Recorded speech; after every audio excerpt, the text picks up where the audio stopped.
What's the lamest excuse an ex is giving you after getting caught cheating?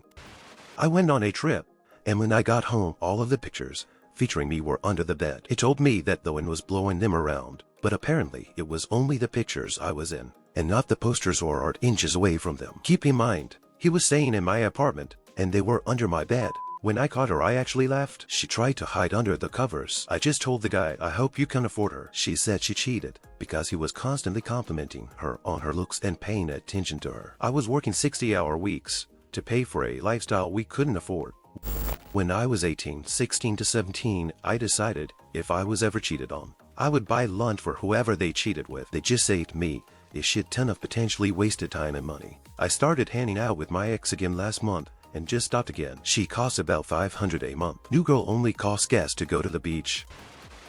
Mine had hickeys all over his neck and chest, and came home without underwear, and his excuse was that he was so drunk he shit himself. Didn't have anything for the hickeys. He couldn't see them apparently. He had no idea what I was talking about. He even went so far as to run over to his friend's house and get them to back up the so drunk he shit himself story. Cause that would win me over. Drinking to pop in your own pants. I'm a Latino. It's in our blood. He really did say that. I've dated and been friends with a lot of Latino men. He was the only one who couldn't keep it in his pants. It still disgusts me to think about it. He should be embarrassed that he ever said that.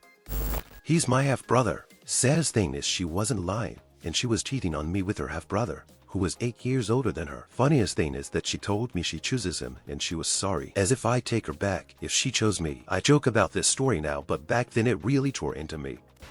But I was thinking of you the whole time. Followed by, we both, she and guy she cheated on me with, agreed that if all me and guy she cheated with girlfriend ever cheated, we would want you to do it with each other. That's supposed to make me feel better.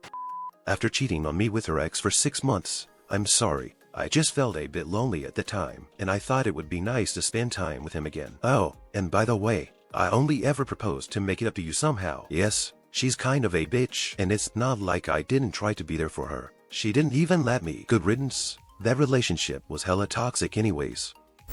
My top 3 excuses from shitty exes. We have a lot of history. Well, so does China. And you're not fucking them too, are you? You've been working so much, and I just needed to feel special. Yeah, sorry I was pulling 60 hours between the jobs to keep you clothed, housed, and fed for the last 3 months. My bad. Now, if you'll excuse me, I have to pile all your guitars on the front lawn and light them on fire. It's not what it looked like, and she doesn't mean anything to me. Anyway, dude, it looked like you were balls deep and condom less in some rando, and I'm not sure how that could possibly be confused with anything. Also, I'm super offended that you would gamble my health and well-being on someone that doesn't matter to you.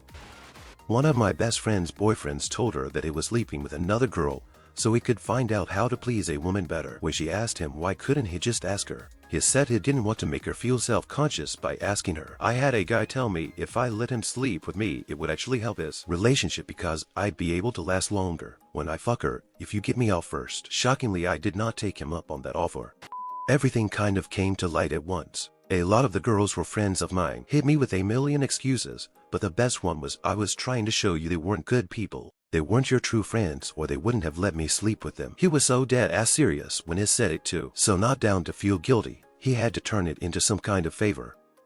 Maybe I wanted you to find out. Dumbass left his email up on my laptop that was wide open. I didn't even have to dig for it. It was literally right there. Caught my attention because the subject was, I love you, and I most certainly didn't receive an email as such. He tried to make it out that I was driving him away, and he wanted me to know to fix it, even though he was abusive and manipulative for years while I all but wiped his ass for him. But sure, it was my fault. I Felicia. So glad I'm married to an awesome guy now.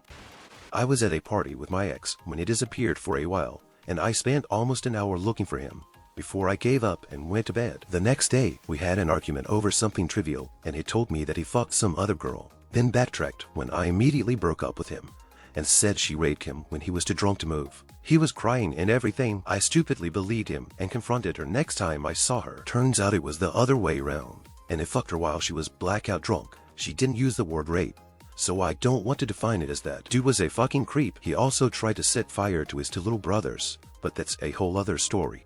I am a gay guy, and the excuse he gave was, you haven't had sex with me in a month. Plus that day you refused to go out on a date with me. You hurt my feelings. Now some context. The day this dude was referring to was a week after my dad's funeral. Later that evening, after leaving my place, He went to the local hair salon and fought the hairstylist. In the final months of his life, my father was extremely weak and had to be hospitalized. This ex was upset that I didn't fuck him, as I was too busy spending time with my dying father. Write your stories in the comments, subscribe and watch our others videos.